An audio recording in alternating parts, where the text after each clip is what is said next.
131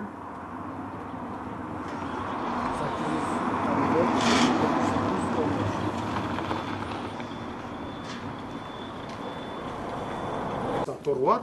Demir ağır bir satördir. Ön akılmış. İşte insan kahraman öldü ya. Bak şu an sakin durmamın nedeni ne bilirsen abi. Seni tatmin ediyor. He. Sen diyorsun. Dün gece saat 1-2 sıralarında kimliği belirsiz biri mahalledeki tüm arabaların camını kırıp kaçmış. Biz bunun farkına vardık. Yani dışarıdan ses gelince eşim beni kaldırdı. Bak kalk arabanın camını kırıyorlar dedi. Ben kalkıp dışarıya çıkana kadar adam kaçtı gitti ama bak arabamın halini görüyorsunuz. Arabama ne olmuş?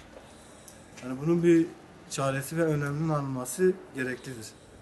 Benim arabamın camını kırdılar, başkalarınkini de kırmasınlar yani yakalasınlar bu adamı. Yani ellerine ne geçiyor? Ellerine bir şey geçiyorsa, faydası varsa neyse. Hani şimdi araba cam kırmakla yani bu topluma, vatandaşa, millete zarardır. Başka da bir şey değil. Bu salı günü bizim arabanın 2.30'da komşum beni uyandırdı. Dedi sana arabanın camlarını kırmışlar. Biz gittik aşağı baktığımız zaman camlarımız 4 tane ön arka bir de yan 2 tane camımızı kırmıştılar. Diğer sokaklara baktık. Her sokakta da birer arabaların diğer arkadaşlarımıza, esnaflara ait hepsi camlar kırılmıştı. Biz emniyete bildirdik. Emniyet gelip rapor falan tuttu.